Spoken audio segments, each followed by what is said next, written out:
What's up, everybody? You know what? You pulled my arm. You really just stuck it to me. Absolutely nobody asked for this video. So screw it, I'm going to do it because it's my channel and why the fuck not? So, yesterday I talked about the situational graphs and charts and whatever that I've been making. It took a decent amount of work and just compiling a bunch of bullshit together. So, I'm going to go over it. We're going to make this into some content, and we're going to go over all of them. So if you want it, you can still get it. I can still share the link with you. If you don't want it, you want to just watch the video, that's fine too. The whole purpose of this video and of this situational chart or graph is, number one, if you're going to use it for fantasy, use it as more of a tiebreaker, because it is exactly what I'm telling you. It's situations. It's not, this is the end all be all. This is going to be the absolute ending ranking, right, for fantasy. If you're using it for props, season-long props specifically, this is a good starting point. This is really what I would use to kind of narrow down the pool of players that you're looking for, right? Whether you're looking for overs or unders, preferably unders. At least that's what I look at. It's a good spot to start your search, because when you look at that, sheet of every player and their yardage and all that kind of stuff, it's like just a jumble, to be honest with you. Even for myself, someone who's looked at them, hundreds of times, the first time you look at it, or even the second or third time you look at it for the season, at the beginning of the season, you're like, what the hell am I looking at? Because it's just so many names, so many numbers, so many everything, and you're trying to compile all that into a yes, no, right? Is this person go over, under, and do it with some sort of intelligence, not just like a damn, the dog shooting the ball at the bowl or whatever that they were using to pick the finals and shit. So, let's go over it. Starting with the running back room, number one best situation for the year is the Lions. So, like I said yesterday, if you want to go back and watch that, it's just a quick recap of what this is. But looking at the entire situation for the Lions, the strength of schedule for the overall season, right? They got a 4, which is the best you can get. O-line is a 3. It's all of these here, or the main ones, I should say, go 1 to 4. The talent and is the only one that goes 0 to 2, and it's because talent is subjective. So I'm not going to give anybody 4 points and put them way over everybody else because I think they look really good on tape. The most I want to give them is 2 points, and it's really more of like a tiebreaker, again, because it's subjective. I may think that Travis Etienne's really good and he stuck out on tape and he was great, but you may be like, man, he looked like dog shit. I have no intention of touching that guy. So again, it's minimal. If you want this version, or if you want this copy here, and I give you the link, you can just take it off. To be completely honest with you, it did not really make a huge difference. There wasn't like a huge jump between one and the other. There's just kind of more tiebreakers for stuff in the middle. But continuing on with the Lions, so their offensive line got a 3, which is obviously really good. Their defensive rush efficiency rank. So the teams that they are playing do not have great rushing defenses, right? At least prior to the season starting, as of right now, we are not expecting them to have great rush defense. That can change. It can honestly get worse, if anything. So they maybe have a better record, just based off of injury and trades and things like that. It can get somewhat better. The problem is, and the reason that I like to use this is because it is kind of static at this point in the year. They're not going to completely revamp the team. They're not bringing in, 11 new starters. Maybe a guy here, a guy there. Maybe we get someone that's just so great that they really change the defense, like Micah Parsons did for the Packers. But those are few and far between. So pretty static on those numbers right now. Rest differential is the next one. Rest differential is exactly what it sounds like. Do you have a lot of games where you're playing with extra rest, or do you have a lot of games where you're playing with less rest than your opponent? Obviously, a 4 means you're playing most games with more rest. A 1 means you're playing most games with less rest. So the Lions got a 3 in that situation. Talent is 2 because I'm going off of Gibbs. Gibbs is awesome. That is the highest we can give him. Height, weight, he got a 2. And the height, weight is going off of typically the starter. Some of these I did make a little bit different, kind of a judgment call. Like in the case of the Vikings, I'm using Jordan Mason, not Aaron Jones, because Jordan Mason ends up being kind of 50-50 as far as touches went last year. But more importantly, Jordan Mason got the high leverage situations. So you got the goal line, short yardage, all that kind of stuff. So I'm using him for this graph. And honestly, if you're looking at fantasy or even props, I would probably look at him more so than Aaron Jones because he's going to be the one used in those situations. Right? I don't see anything really changing. They did bring in a rookie this year, so maybe he'll eat into that a little bit, but that's really the competition you're looking at, because other than that, him and Aaron Jones were kind of 50-50, and I expect more touches to go Mason's way this year as Aaron Jones is getting older, showing more decline, more miles on him than anything. But either way, that wraps up the Lions. So that's their ranking. It's kind of a tie between the Lions, Eagles, and 49ers. They all have 18 overall points. What that should tell you is if you are looking at fantasy, Gibbs, Saquon, McCaffrey, obviously those are great. Right now, Gibbs and McCaffrey both first rounders, so not everyone's going to have a chance to get them. But Saquon is going in the second round in a lot of different areas right now. So if you're on that turn, or even if you're just in the back half of the first round, right, if you're pick 8, 9, 10, maybe Gibbs and McCaffrey are gone already, but Saquon may end up being the better pick for you instead of like a James Cook or a Derrick Henry. Not that they're bad, but his situation just tends to be a little bit better. The one thing that's hurting Saquon, and the one reason he's not ahead of Gibbs or even just kind of separating himself a little bit more from the rest of this team here, is the rest efficiency. Because the Eagles have a lot of games this year where they are playing with less rest than their opponents. And if you look at the rating tier, he got a 1 in that situation. If he hadn't even gotten a 2 in this, he would have been the best, right? He would have been ranked number 1 all alone. Now, I will tell you, we kind of have to take that with a grain of salt, because the rest efficiency for the Eagles, it primarily comes all in the first 8 weeks. And I want to say it's even the first 7 weeks. So that back half of the season, the back half of the fantasy season specifically, you're not going to have to worry with that issue. So if you wanted to kind of adjust that just a point or two, he may even be the better pick than a Gibbs, right? Not to say it's going to happen. And again, this isn't truly taken into like talent-wise, right? Because he is a little bit older. Doesn't take into injury risk into play here. But if you really wanted to say, hey, you know what? I'm pick 6 and I can choose between Derrick Henry or Saquon, maybe someone in your draft room looks at you a little funny. I wouldn't be. His situation is just amazing, and everything's pointing to Saquon having a pretty good year this year, as long as he can stay healthy, which, of course, is like everybody else, right? So that first group here of Lions, Eagles, 49ers, those are your best situations for running. If you wanted to take overs for these guys as far as season-long props, really your best one probably is Saquon, maybe McCaffrey. I know last year McCaffrey's rushing prop was at like 950, and a lot of that was just, can he stay healthy? And a lot of the props for the season long is exactly that, can he stay healthy? Just in the attempt of trying to get out of here on time and not making this video 2 hours long, I'm not going to cover every single grouping, but that's basically like your tier 1. Your tier 2, if we include the Vikings, it's going to be Vikings, Falcons, Ravens, Bills, and Patriots. Now, a couple notes in here. Number 1, obviously, like I said, on the Vikings, it's kind of a 50-50 split. The Falcons, nobody really needs you to tell you how great Bijan is. But he's got a great situation too. Derrick Henry and James Cook, great situations as well.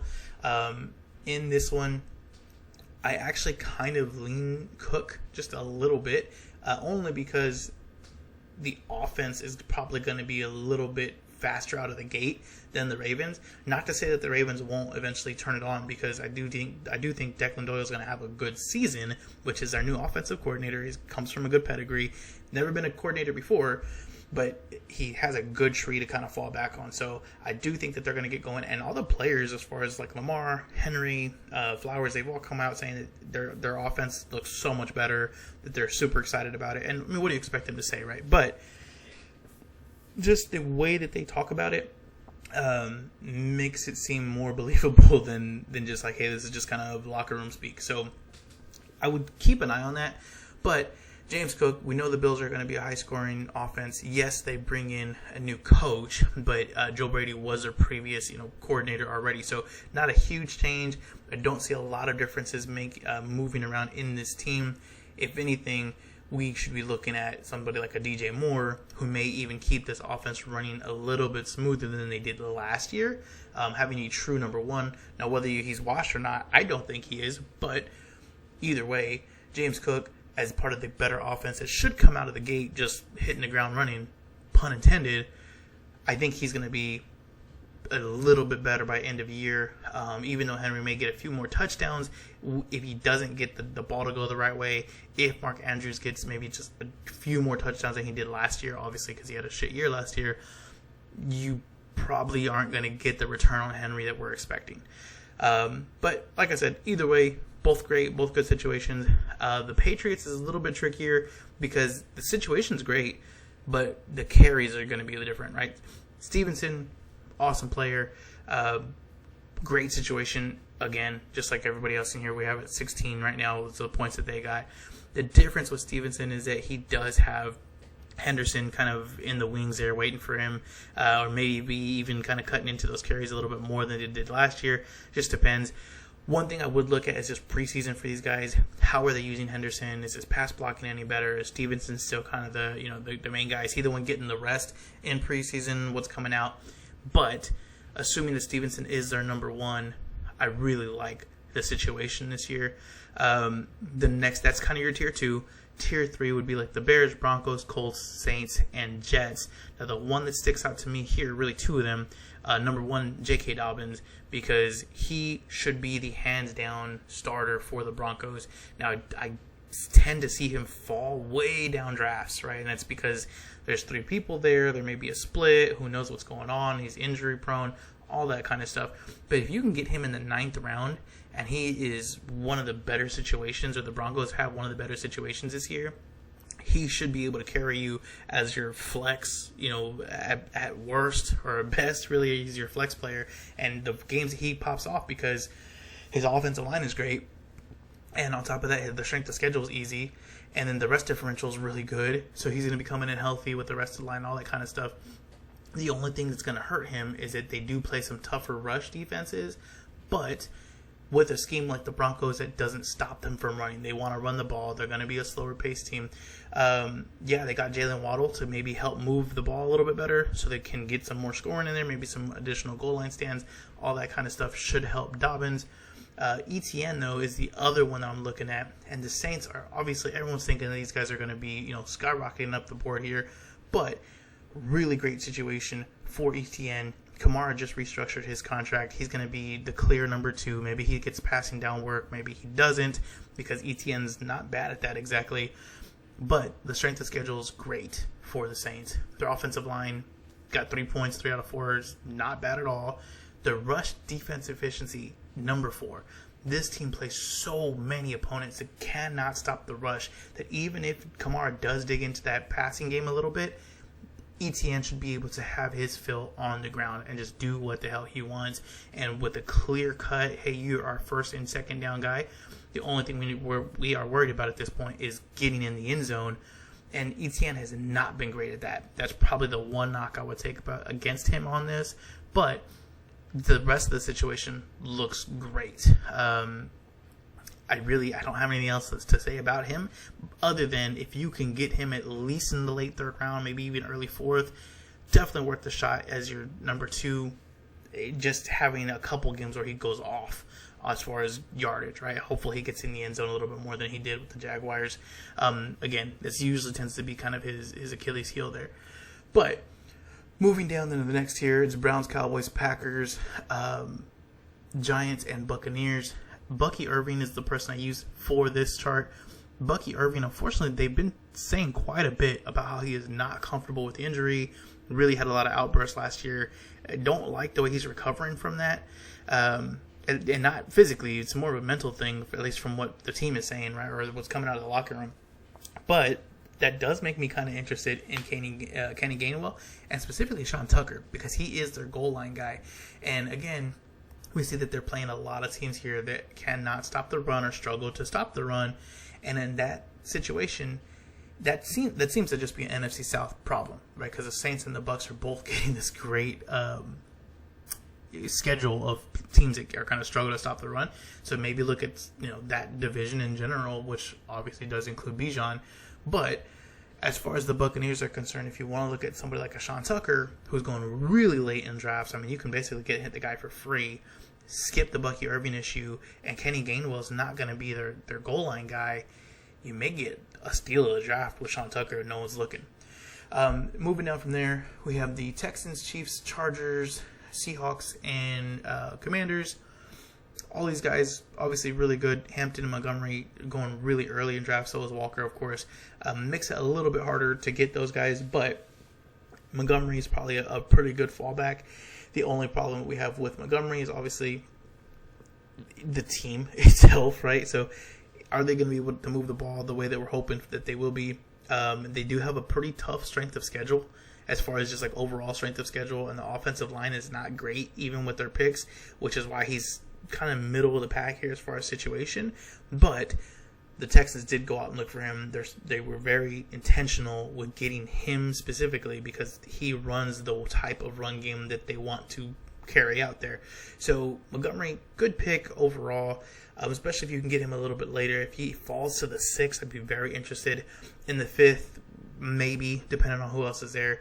But Walker and Hampton, really early picks, right? Pretty much both second rounders. And at this point, like I was saying earlier, if you can get a Saquon in the second round, he's probably the one I'd be looking at more so than these guys. Oh, and of course my alarm's going off while I'm here. So let's just keep moving down. After that, we have the Bengals, Jaguars, Rams. Kind of the same situation I was saying before. Nothing really great there. Nothing really standing out. Tootin is still kind of in that like 5th round area, so we maybe don't want to get him so early if he can fall to the 6th, right? And just kind of hope that we maybe get some sleepers or get a couple picks later on these guys. It makes them a little bit more attractive as far as like Montgomery or Tootin, because their situation is not great. I mean, now we're getting to the hey, this is going to be kind of a rough ride. The talent's there. Like I said, this does not. Yes, I put talent in there, but the talent is not the main driver for this chart. And so if you're just thinking, man, he looked so great last year, I think he can really do it all. Great. Maybe he can. But I would tell you, running backs have the most correlation to their overall team, to the overall situation. So you may not want to necessarily just take that blind risk on him because he's talented, because there's just so many impediments. There's so many obstacles they're going to have to overcome to give you the return of a top 5 pick, or a top 5 rounds, that is. So the last two groups here, the Cardinals, Panthers, Titans, and then the very absolute bottom of the pile here, Raiders, Dolphins, Steelers. One thing I do see with the Steelers a lot, Dolphins, Raiders, we already know that's just a bad situation in general. Yeah, Gentry's great. Hopefully he can get some extra yardage there. The coach should help. There's other things that are going to help him, going to elevate him. He's a first-round pick, though, right now, and I don't want to take someone in the first round that is going to be constantly running into difficult team after difficult team after difficult team after just not being able to get a lead, not being able to play from the front. So, yeah, he's talented. Yes, the Raiders should be better than they were last year. That still, in my opinion, is not going to get him to produce what you want him to produce as a first rounder. If anything, maybe wait till next year when everyone's really off of him after 2 years of looking not so great. If you can get him in the second or third round next year, hopefully his strength of schedule is a little bit better, right? And then also the defenses that they're playing against. But that Steelers one, that's the one I really want to talk about. Because Jaylen Warren is the starter, but there's a lot of hype coming out for Rico Dowdle. And that's because McCarthy was the coach of the Cowboys when Dowdle was there, when he broke out, all that kind of stuff. I've heard several people now in the fantasy range talking about Dowdle. That's great. But the situation is terrible. So not only are they going to be splitting carries and we're not really sure on who's getting what, and he's not exactly a free pick either, right? He's top 10 rounds at least, so just like Jaylen Warren. Now you're going to add to that they have a very tough schedule. They have a tough rush efficiency schedule specifically. They're going to play a lot of games without rest, right, or without the same amount of rest as their opponent at least, which does increase the chance of injuries. It's just, there's a lot of stuff here that's just really not looking great for the Steelers as far as just on the ground. So something else for me, it's going to kind of take them off the table almost entirely unless they really fall. But let's go on to the receivers here. And we're going to kind of run through these a little bit faster because you get the point, right? Same general information here as far as like what we put into the situation. But, of course, let's see here. Sorry, it is moving my screen a little bit. Either way, we'll go over whatever you can't see here. So, as far as top tier, Bills, Lions, Falcons, really Bills and Lions, I guess, which would be tier 1 because those kind of stand out on their own. Like I said, Bills, DJ Moore should be their primary beneficiary here. He is the number 1 receiver there, most talented receiver they have on the squad. This could be something like Stephon Diggs had with them a few years ago. And if Josh Allen's really going to just force feed this guy, DJ Moore could be the sleeper pick because we know the talent's there. Yeah, he kind of had a down year last year. Yeah, statistically they didn't look great, but you can also see that he really wasn't trying, at least halfway through the year. And I hate saying that because the guy's a badass. But halfway through the year, when he knew he wasn't getting the ball, they were constantly throwing him medicine balls. I mean, he's just having to go over the middle. He's getting laid out. He got like a growing injury. He had that apparently no one really talked about. At least I don't remember hearing about it. But apparently he had like a testicle contusion or some shit. And it's just a tough year for him overall. And it seemed like he just wasn't really into it by about the half point of the season. So not only are we expecting a bounce back, but we're expecting a bounce back from a talented player on a high octane offense with a player that really could be peaking at the right time in a great situation. I mean, great strength of schedule, great offensive line, pass defensive efficiency is just weak as hell as far as all the opponents that they're playing. So he should have his pick as far as what the hell he wants to do and how he wants to get open. His height and weight are not great, and the talent is awesome. And to top it all off, the rest efficiency for the Bills, they're playing most of their games with additional rest compared to their opponents. So that somewhat limits, like the bumps and bruises and injury kind of give them a little bit more time for rest and prep. It only helps. This guy could be the steal of the draft if you're getting him in the 5th round. Look to get DJ Moore. As far as props go, if you're going to hop on the over, get the overs now. I didn't mention it with the rushing, but at the bottom of that barrel there, like I was saying, like with the Steelers, you would be great to look at the unders. I will tell you, Rico Dowdle, I'm not the only one who puts this kind of information together. So the Sharps already got Dowdle's rush total down like 100 yards. He opened at like 850. It's down to like 750 now. So keep that in mind. But go back. You can look through the video, see who else is at the bottom, and we're going to take their unders, right? So as far as the receiving game goes here, the bottom of the barrel here would be the Raiders and the Dolphins. 2 teams, again, we're expecting to not have great situations. Atwell's really, I guess, the Dolphins' number 1 receiver, if you want to call him that. Who knows, right? Who knows what the hell they're going to be doing. And so you're really not going to get much out of taking their unders. But, let's see. The Giants, Slayton, there's really not a lot of great unders here as far as just like season-long props. If anything, maybe on like a Michael Pittman with the Steelers, if we're just really expecting them to not be great. A DK Metcalf, maybe under yardage prop, something like that.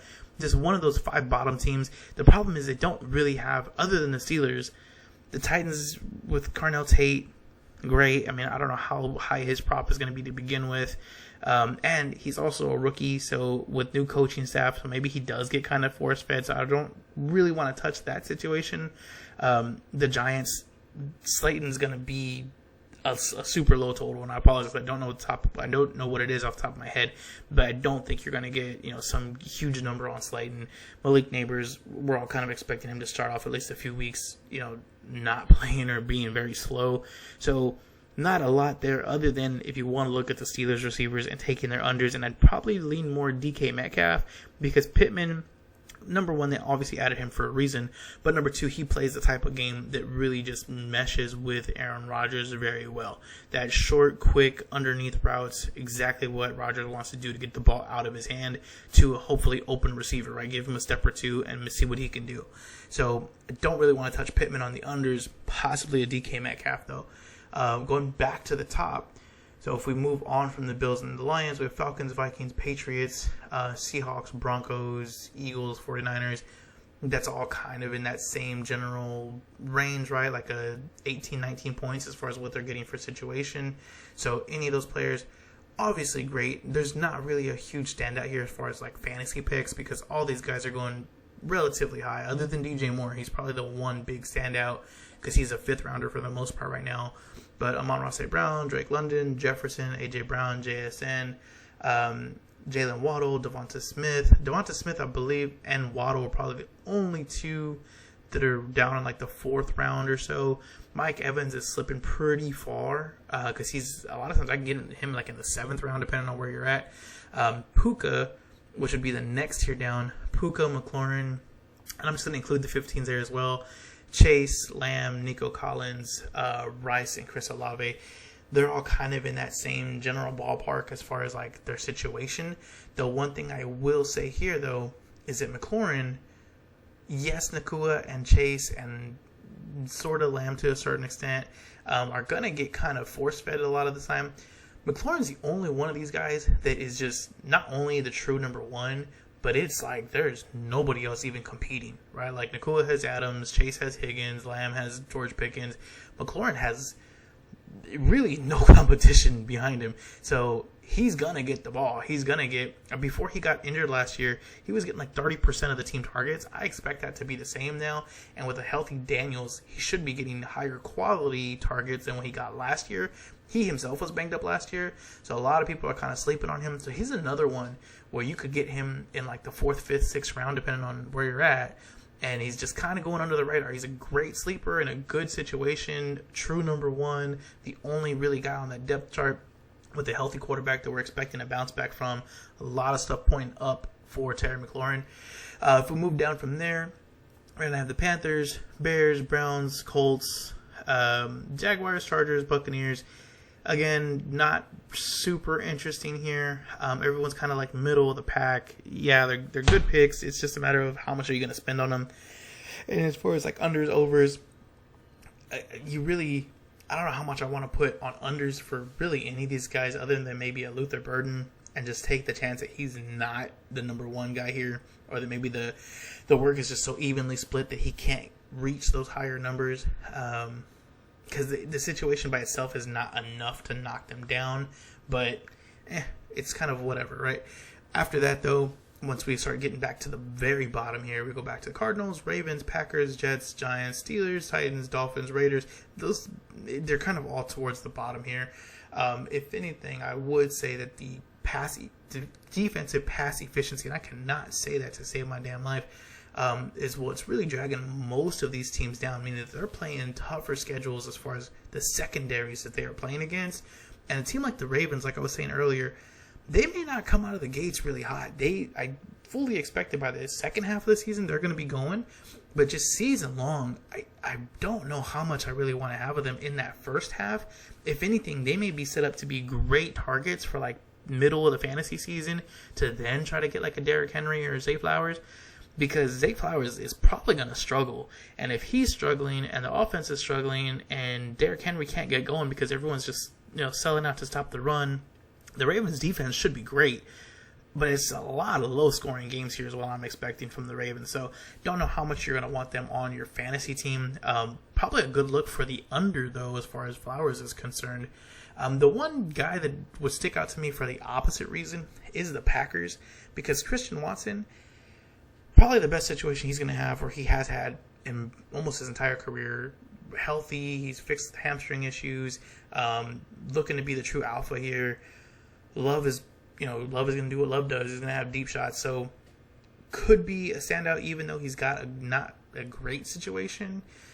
Really what's hurting them here is that their offensive line is pretty much ranked bottom 8 regardless of where you look. Right, so if you look at PFF, you look at Warren Sharp, you look at wherever, Football Focus, whatever, magazines, they pretty much all have them at least bottom 10 as far as offensive line, and that could hurt. The flip side of that, and something that I can't put on this sheet here, is their defense. Micah Parsons, if he plays the first part of the season, probably not going to be 100%, and I would not be surprised if Parsons starts the year on the PUP because he's still recovering from that injury. He's still got some back issues. If he's not there, that defense looks very different. They're not nearly as good as they are with him on there. and the defense struggling means that the offense is going to have to pass more, right? They're not going to be able to build these huge leads where they can just run out the clock. On top of that, there is a chance, obviously, that Jacobs gets suspended. If Jacobs is suspended and the defense isn't looking good and there's not really a great option as far as running backs behind Jacobs, you could see a lot of just offense funneled through that pass game, and specifically through Christian Watson. So I don't want to take an under on him, but if you're looking at fantasy and you want to take the flyer on him because he's going like in the 6th round right now, I don't hate it. Next thing here would be your quarterback rooms. As far as just, situation, very similar here to the other two. Lions and Bills at the top. Lions and Bills are set to just have amazing years this year. Their strength of schedule is great. Offensive line for both teams are great. The defenses they're playing against are weak. Their receivers are ranked high. Their rest differential is really good for both of them. So as far as quarterbacks go, Jared Goff, Josh Allen. I don't think anybody needs to tell you about Josh Allen, but Jared Goff is really strong. So we'll move on from them because they're pretty straightforward. Jared Goff is a little bit of a late pick, though, as far as fantasy goes. Obviously, there's not a lot of rushing upside with him, but he may not really need it, to be honest with you. Moving down from there, we have the Vikings, Eagles, Seahawks, Broncos, 49ers, Falcons. Well, let's just stop it at the 49ers. That's second tier. Hurts, Darnold, Knicks. I mean, those guys are all solid, right? And then for fantasy, there's really not a lot of bad options for quarterback, right? Because you can have a decent year just streaming these guys and finding people off the waiver wire and stuff like that. But if you wanted to find one of these guys and just stick with them the whole year, they have a relatively easy schedule as far as past defenses go. It's just I don't see a lot of difference here. If anything, you may want to take your pick based off of their receiver or the receiver you can pair with them, right? Because like we were saying earlier, Mike Evans is going in the 7th round, kind of a middle of the pack type of situation status. But if you compare him with like a Purdy and just because he's going to be their goal, their red zone goal line type of receiver, that may be a great pairing. And the situation for Purdy is pretty positive overall. So pairing those two guys and just kind of having them as your centerpieces does not cost a whole lot because Mike Evans is going in the 7th. Purdy I've seen go in like the 10th and the 11th round depending on where you're drafting at. So getting a pretty solid stack without having to spend a top 5 or 6 round pick on them, it's hard to go wrong with that. It at least gives you a good starting point, and then you probably have a pretty solid squad in front of them if you're your 7th round pick and 11th pick. But moving down from them, it's gonna be Falcons, Patriots, Cowboys, Rams, Bears. They're all kind of in that same general ballpark. Same thing. Again, there's just not really a lot here as far as after you get past those first two, it's just kind of like, okay, well, great. They have a decent situation. Nothing that's going to really stand out and make you really want to go look at them.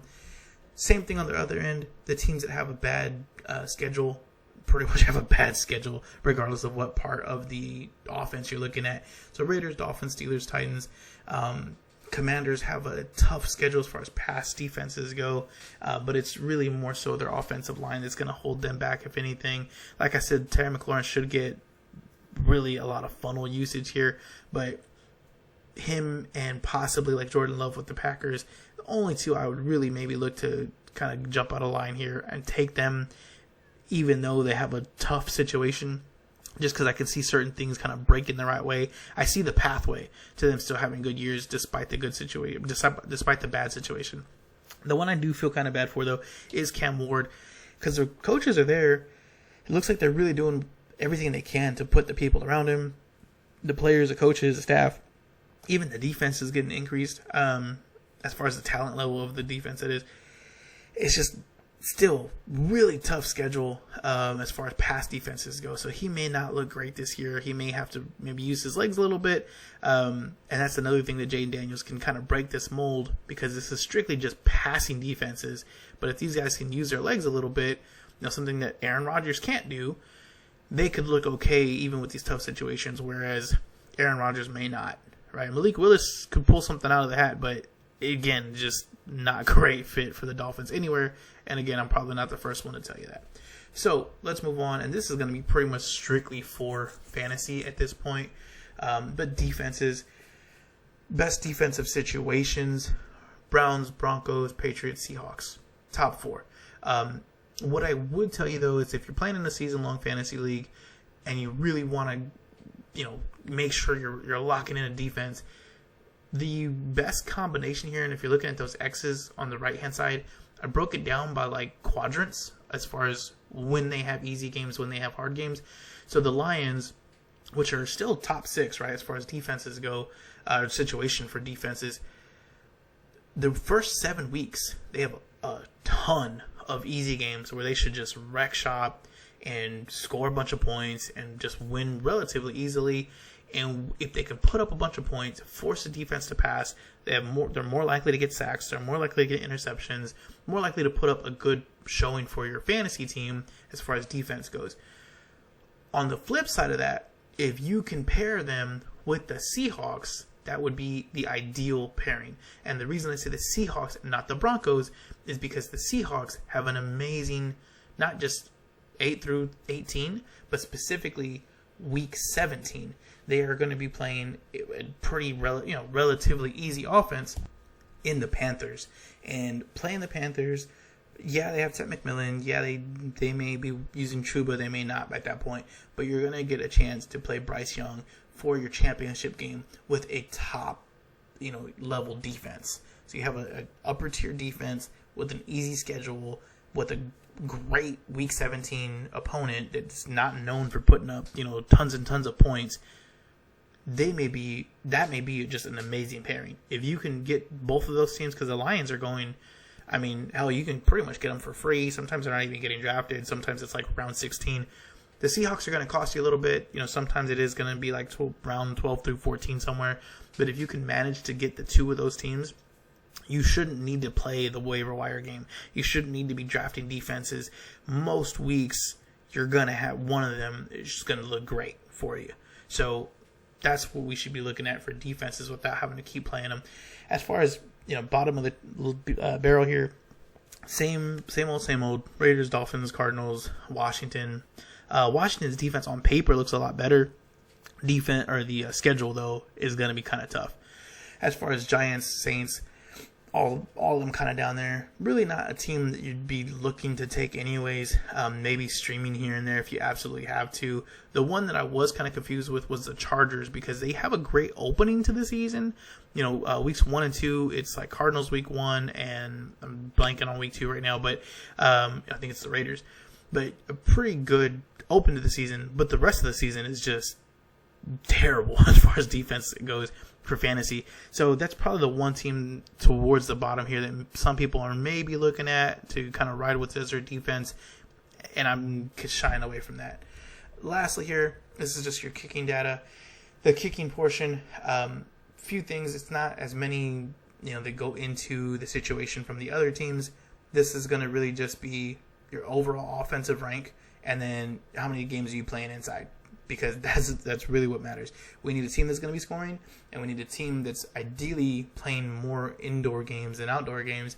So top 2 here, Lions, Chargers, and then after that's Cowboys, Rams. Now, those 2 have great offenses that we are expecting to put up points after points after points, right? Regardless of who they're playing on what week. But most of these teams, other than the Rams, those top 3 teams all have amazing schedules because most of the games are indoors. The Cowboys, the Chargers, Rams, and Lions, all their indoor games or their home games are all indoors, right? So that's great.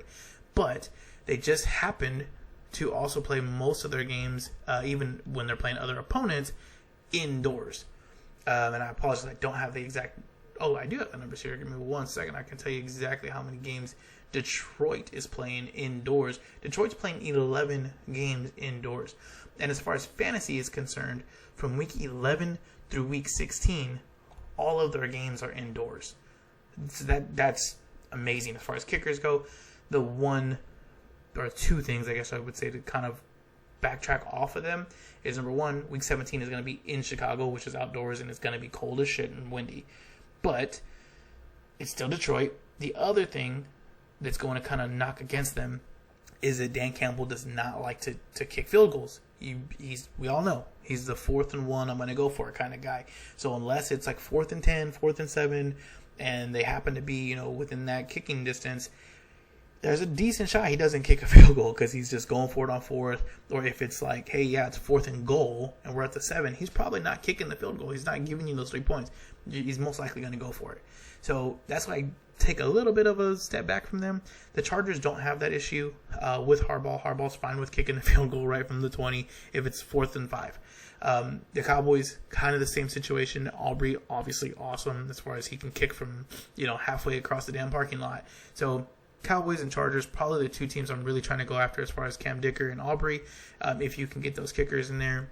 The Chargers, I believe someone even plays, who plays the most? Actually, the Cardinals play 12 games indoors. The Chargers play 11 games indoors, it looks like.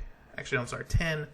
And the Cowboys are playing 11 games indoors. So, great schedule for either of those guys. The Rams, very similar situation. Sean McVay's not as adamant about going for it. So he could, he may very well give you a field goal if it's 4th and 4 at the 20 or whatever. So I would look to them as well. Some other teams that you can kind of take a look at, I would possibly look at the Saints only because we're expecting their offense to look a little bit better. Also the Vikings, because the Vikings offense should be better this year, obviously with Murray, but Will Ricard has a damn good leg, and again, we see them playing a lot of indoor games. They have 10 games indoors this year, and I believe that most of the end of their season is going to be indoors. Of the last 6 games that they are playing, 4 of them, as far as fantasy goes, from week 12 through 17, 4 of them are indoors, 2 are outdoors. That week 17 game, though, is outdoors against the Jets, which who knows? Who knows what the Jets defense is going to look like at that point, but not a bad look as far as Vikings are concerned.